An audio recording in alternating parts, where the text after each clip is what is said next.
Alex, I won't go up.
Once he's talking? Yeah. Okay. I can do that. Okay. I'm trying this very convoluted way of getting it. Bend on the left.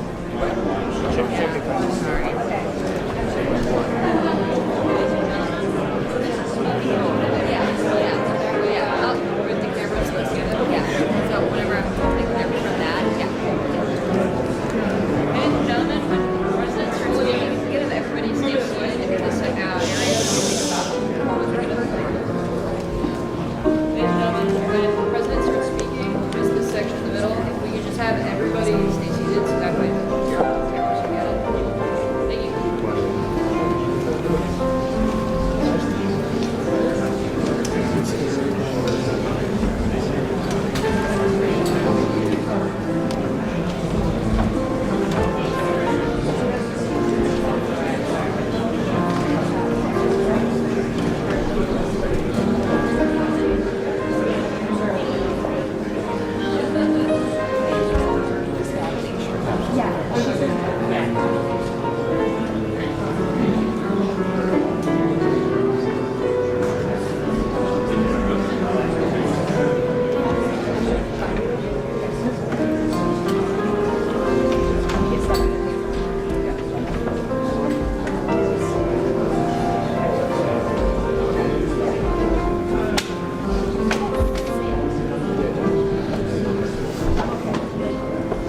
ladies and gentlemen, the President of the United States.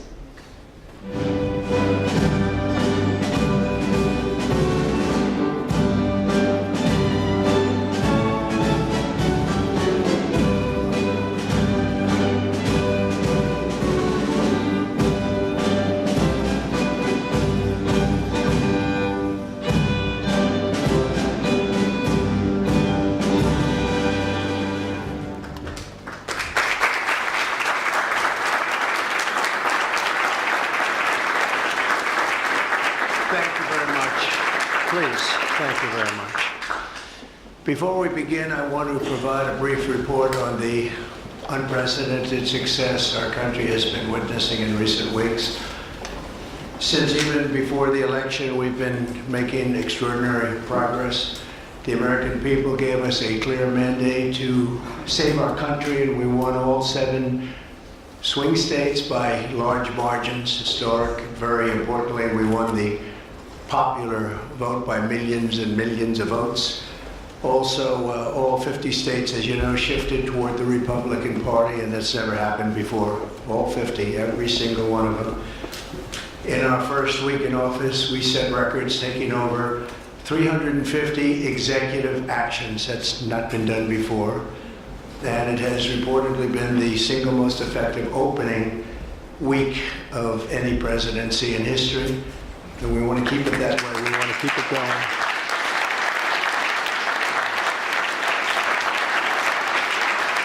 We want to keep it going. We've broken from decades of failed Washington policies and restored common sense and sanity to our government.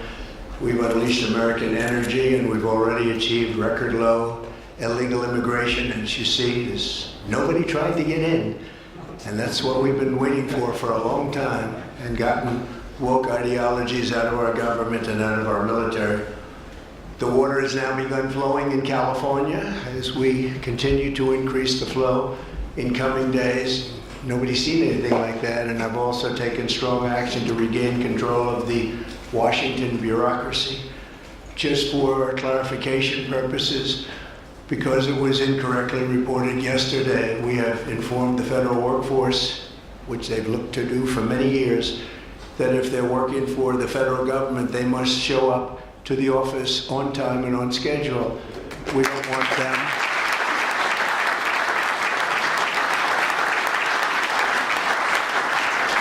We don't want them to work from home because, as everyone knows, most of the time they're not working, they're not very productive. And it's unfair to the millions of people in the United States who are in fact working hard from job sites and not from their home.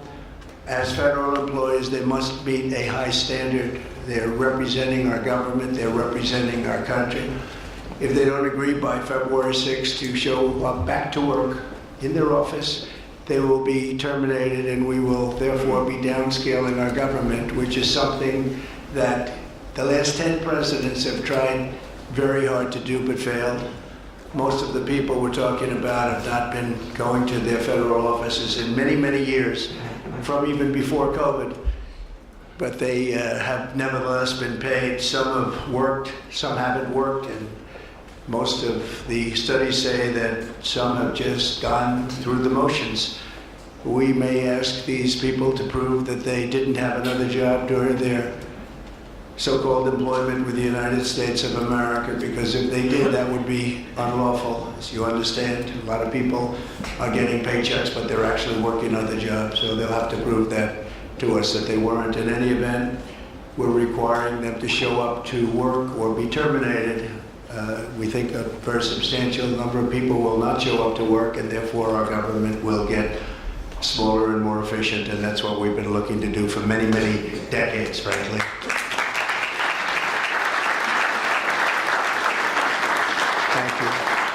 In addition, there was a short-term pause or funding freeze on certain discretionary spending payments, such as government grants, only for us to quickly look at the scams, dishonesty, waste, and abuse that's taken place in our government for too long.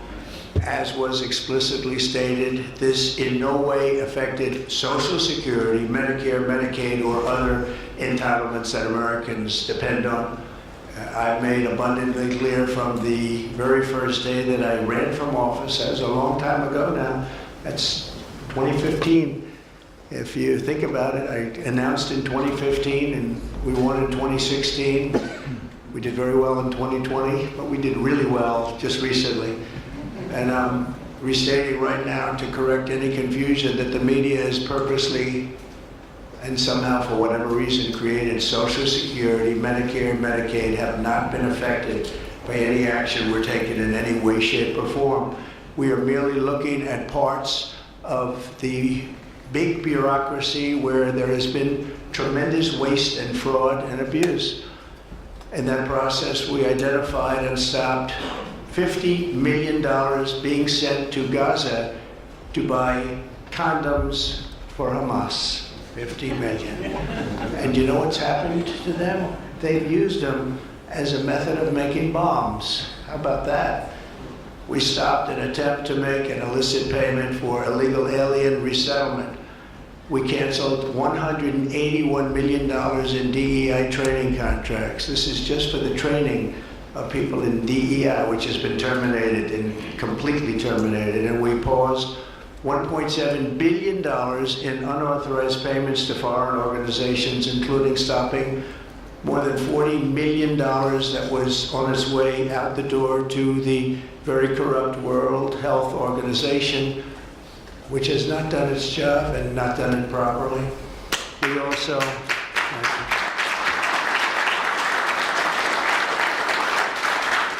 also blocked $45 million for diversity scholarships in Burma. 45, that's a lot of money for diversity scholarships in Burma. You can imagine where that money went. These were the types of payments, and many others. I could stand here all day and tell you things that we found, and we have to find them quickly because we want the money to flow to proper places. But these were the payments and types of payments affected by the temporary freeze, and the American people strongly support these efforts. I talked about it during the campaign, and they voted for us in record numbers. Every single day we're now putting America first and fighting to get the most out of every single tax dollar for our great citizens. We've gathered this afternoon to take another historic action. However, in a few moments, the Laken Riley Act will become the very first bill that I proudly sign into law as the 47th President of the United States.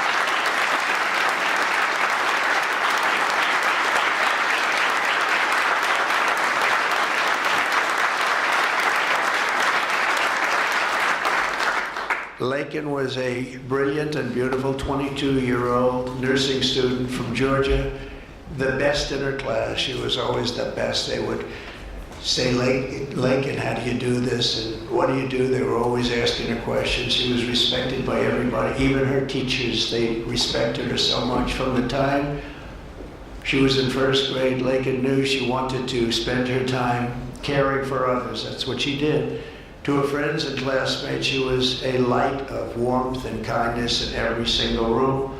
To her parents and family, she was everything in the world. They've had a miserable period of time.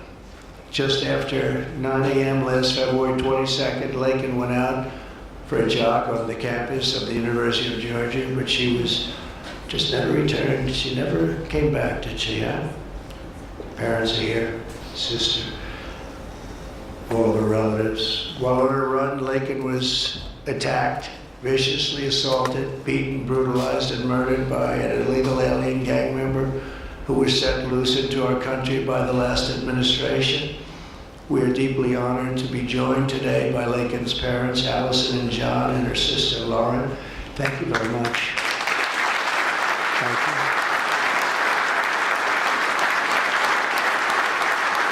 So sad. We were together right after that happened, and it's a tremendous tribute to your daughter, what's taking place today. That's all I can say, but it's so sad we have to be doing it at all. Thank you very much for being here. To Laken's family, we will keep Laken's memory alive in our hearts forever, everyone's hearts. With today's action, Her name will also live forever in the laws of our country, and this is a very important law. This is something that has brought Democrats and Republicans together. That's not easy to do. Laken did it. Laken did it. America will never ever forget Laken Hope Riley. The vicious criminal who murdered Precious Laken was an illegal alien member of the barbaric Venezuelan prison gang known as Tren de Aragua. He trespassed across our southern border in 2022 and was apprehended by Border Patrol, but under the cruel policies of the last administration, instead of being deported as he should have been, he was released into the United States, as were millions of other people, many of them very dangerous people. And you see what we're doing, we're getting them the hell out of here.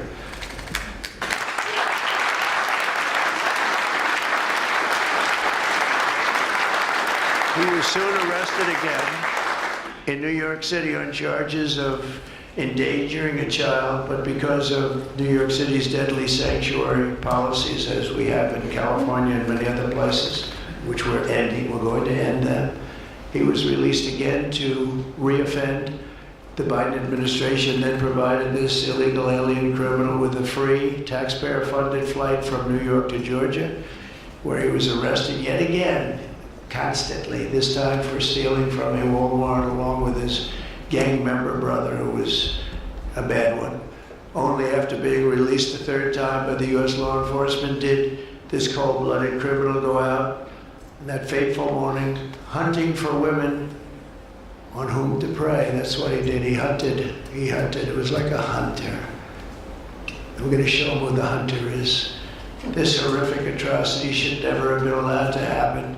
And as president, I'm fighting every single day to ensure that such a tragedy never happens again. We don't want this to happen.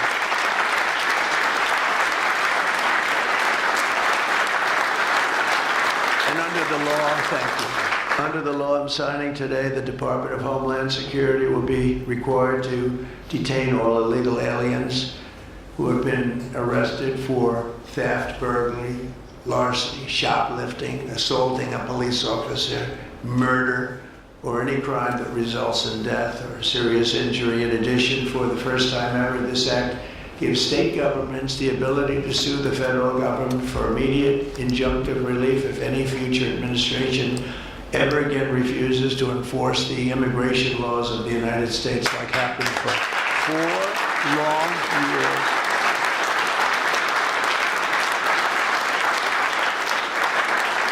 And that was happening for 4 long years, frightful years. Amazing. You'd say, how can people do this? How can they allow this to happen? How can they allow criminals to pour into our country and then try and defend it? And they're still trying to defend it, but they can't. That's why I'm here instead of somebody else, actually. It's the biggest reason. I believe it's the single biggest reason. Inflation was horrible. Many things were horrible during that administration. When you look at what took place in Afghanistan, the way they got out, not that they got out, but the way, so many things were horrible. But to me, this was the worst of all. It's a landmark law that we're doing today. It's going to save countless innocent American lives. I want to thank every House Republican, every Senate Republican, as well as the 12 Senate Democrats and the 48 House Democrats who voted to pass this vitally important bill, and many of them are with us today, and I really do appreciate it. And I very much especially appreciate the bipartisan support. The Democrats, really a big percentage of them came through, and plenty of them wanted to. They probably felt they couldn't, but they really wanted to. That they don't understand that would have made them a lot more popular, would have made them a lot better with their people. The ones that didn't are going to be sorry, because the people are not going to forget that they wouldn't sign. This is a perfect, incredible tribute to an unbelievable young lady. We're joined today by many great supporters of our new strong border policies, and they are indeed strong, including Vice President Vance, thank you, JD, Secretary Scott Bessent, who just got approved, by the way. Where's Scott? He just got approved. Scott, I'm very impressed. Got a lot of Democrat votes, too. We got a lot of Democrat votes. It's great. I don't know, is that a good thing or a bad thing? I'll have to think about that. Secretary of Homeland Security, who's going to be fantastic. I know her so well, and I know it's probably not complimentary because she is a woman, but she is tough. Where is she? Where is Christy? Christy, great. Stand up, please. You have such an important job to do.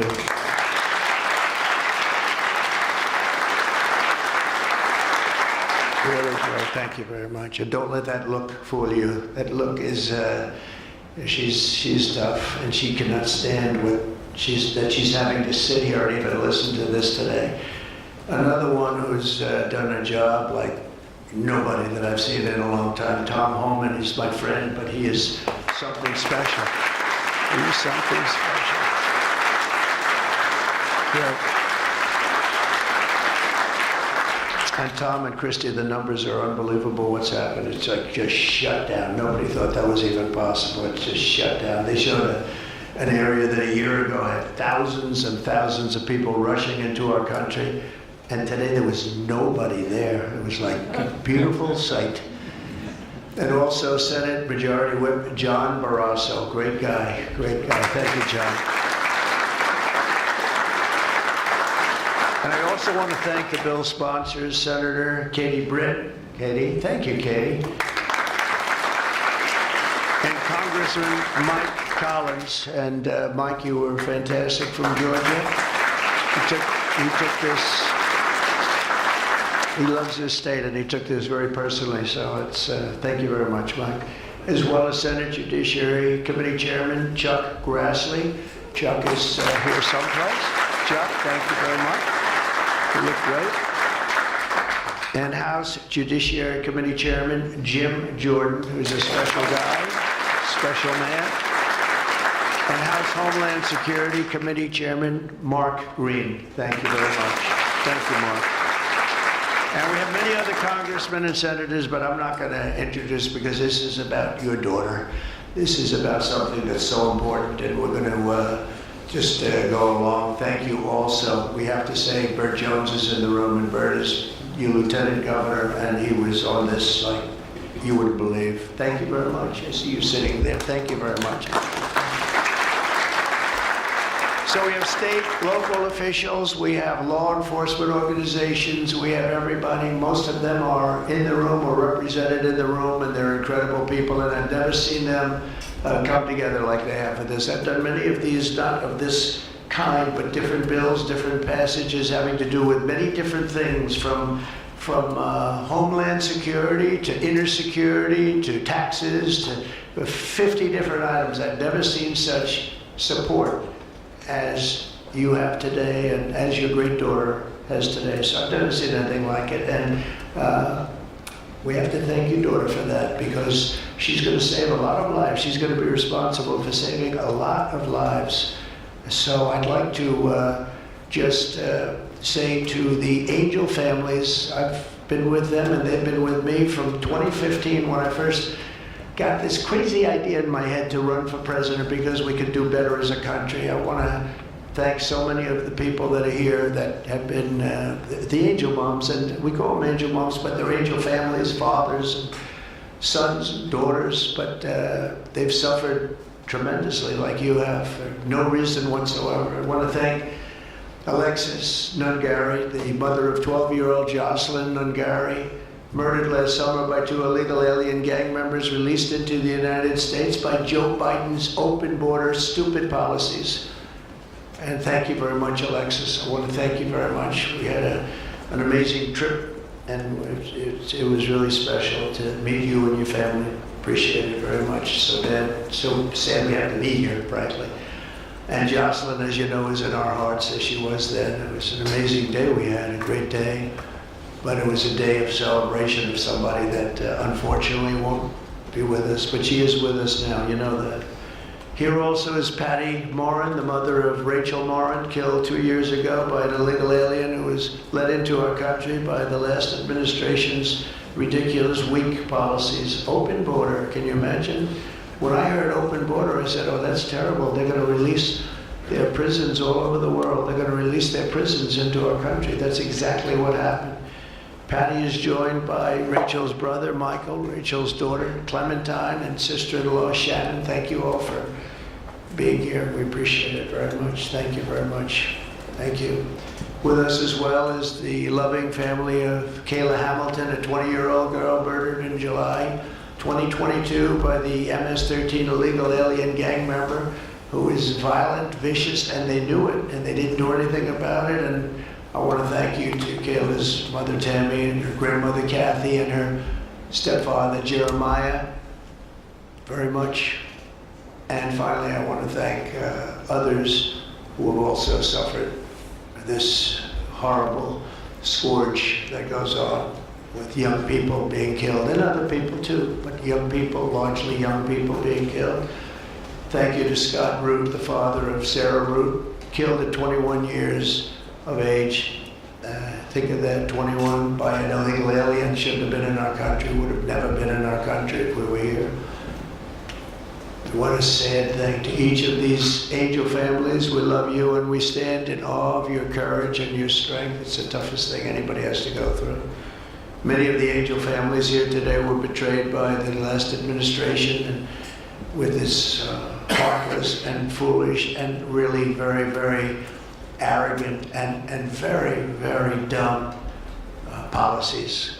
Policies that aren't even believable when you talk about common sense. I say we're the party of common sense, but the Democrats also, they have plenty of common sense, and that's why so many are here today and so many supported what we're doing. The very government that was supposed to protect their daughters instead opened our borders and transported the world's most dangerous criminals straight into their communities. They came from prisons and jails and insane asylums and mental institutions from all over the world, not just South America. People think South America. They come from all over the world. They come from every continent. And they came here by plane and they were loaded onto buses and they were driven right up to our border and they drove right through the border and nobody even said a word to them. And in those buses and those cars and those trucks were some of the meanest criminals anywhere in the world. As of last September, 425,000 illegal alien criminals were roaming free, including 13,099 convicted illegal alien murderers, of which about almost 50% killed more than one person, and they were roaming all over the country in our farms, in our cities.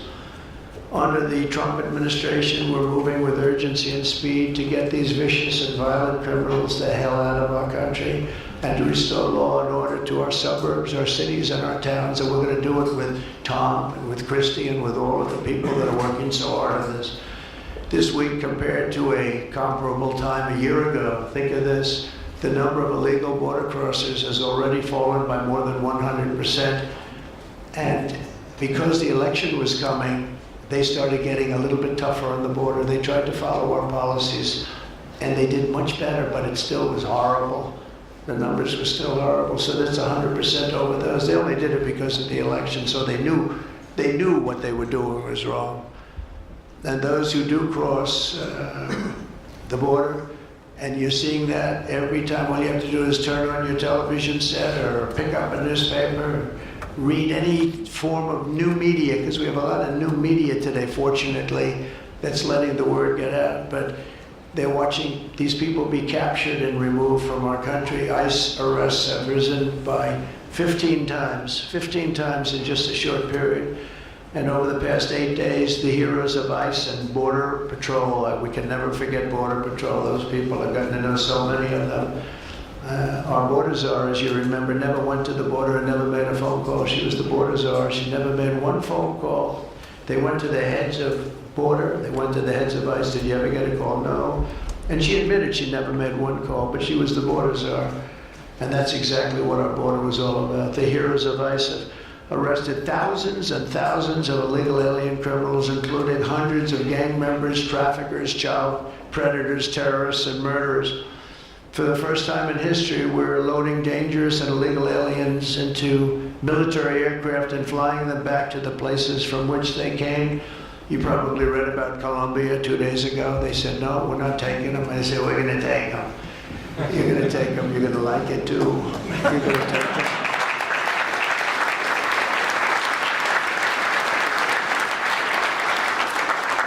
they talked about, we're not going to take people that are in shackles. I said, well, but the people that are in shackles are murderers, they're drug lords, they're rapists, they're very tough people. They make our criminals look like very nice people. That's about the only thing that comes out of this. And I say, could you imagine you're a pilot on the plane and you have your co-pilot and you're sitting there and you have 150 people, no shackles, and they like to murder people? This would not be a good flight. So Colombia apologized to us profusely within an hour based on something I said, meaning you're going to pay tariffs like nobody's ever paid tariffs before, but they actually wanted to terminate his position. They're essentially Congress met and they were very angry with them, but they actually said they were going to send the presidential plane to pick up these criminals and to bring them because they didn't want to inconvenience us or have us do a second flight, and that's what they did. And I appreciate it, and I do appreciate the people of Colombia are wonderful people, and the representatives really acted well. I appreciated they took back that tough talk, but we may have tough talk from others, but it's not going to mean anything. They're going to all take them back, and they're going to like it too. They're going to like it. They're going to take it back, and they're going to like it. Today I'm also signing an executive order to instruct the Departments of Defense and Homeland Security to begin preparing the 30,000-person migrant facility at Guantanamo Bay. Most people don't even know about it. We have 30,000 beds in Guantanamo to detain the worst criminal illegal aliens threatening the American people. Some of them are so bad we don't even trust the countries to hold them because we don't want them coming back, so we're going to send them out to Guantanamo. This will double our capacity immediately, right? And that's a tough place to get out of. Today's signings bring us one step closer to eradicating the scourge of migrant crime in our communities once and for all. And it was just just an unforced error that we even have to be doing this. Now we need Congress to provide full funding for the complete and total restoration of our sovereign borders, as well as financial support to remove record numbers of illegal aliens.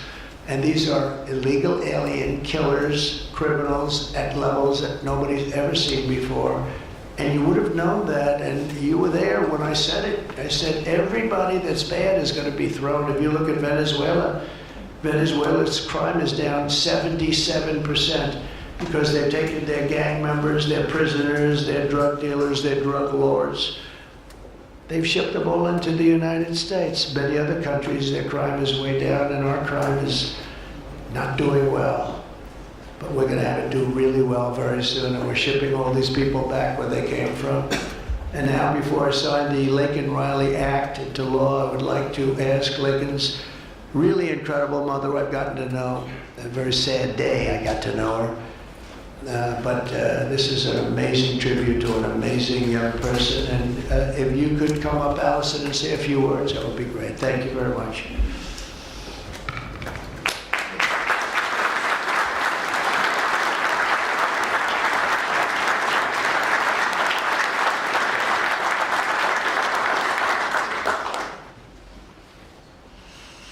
Thank you, President Trump.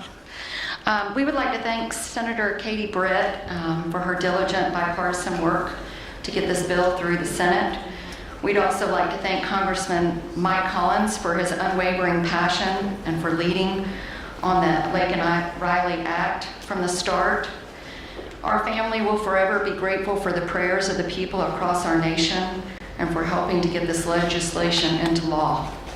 We also want to thank President Trump for the promises he made to us. He said he would secure our borders and that he would never forget about Laken. And he hasn't. He's a man of his word. We trust that he will fight for the American people. Most importantly, I want to thank our Lord and Savior, Jesus Christ, because without his sacrifices, Laken's story would have ended on that horrific day that she was taken from us. But because of him, we can continue living knowing that we will see Laken again. There's no amount of change that will ever bring back our precious Laken. Our hope moving forward is that her life saves lives. We're so thankful that her passion for helping others and her legacy for doing good in the name of Jesus Christ will carry on. Thank you.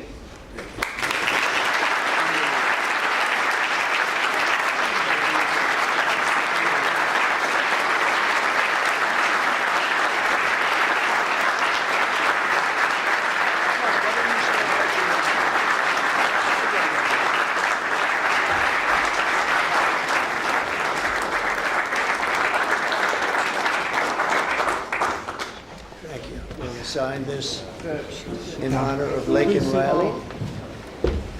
Come on up here, some of the people that we love, that have been so instrumental. Okay? Okay.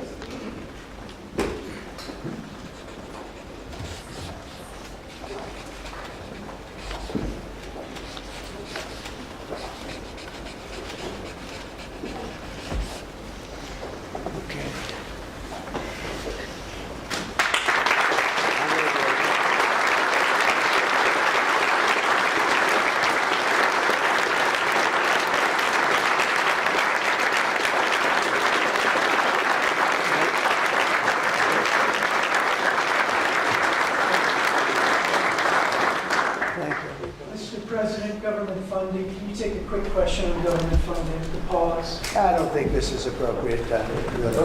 I respect that, but I don't think it's appropriate. I can just tell you government is doing very well, and we're cutting way back, but this is not the appropriate time. Thank you.